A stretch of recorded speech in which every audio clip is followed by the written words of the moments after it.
রাজধানীর বাংলা মোটরে বৈষম্য বিরোধী ছাত্র আন্দোলনের দুপক্ষের সংঘর্ষের ঘটনায় ২১ জন আহত হয়েছেন। গুরুতর আহত ৩ জনকে ঢাকা মেডিকেল কলেজ হাসপাতালে চিকিৎসা দেওয়া হচ্ছে। এই তথ্য জানান বেসরকারি বিশ্ববিদ্যালয়ের শিক্ষার্থী তানজিম মোহাম্মদ সৌরভ।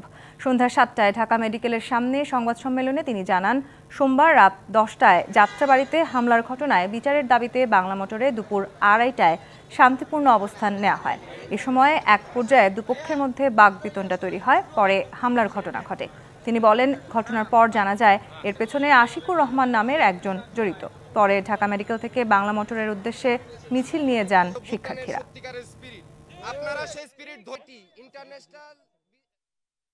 বৈষম্য বিরোধী ছাত্র আন্দোলনের কার্যক্রম দেখে মনে হচ্ছে তারা ছাত্রলীগই হয়ে উঠতে চান। মতবিনিময় সভায় অংশগ্রহণ করে ফেরার পথে গণপরিবহনের গতিরোধ করে শিক্ষার্থীদের উপর হামলা করা হয়।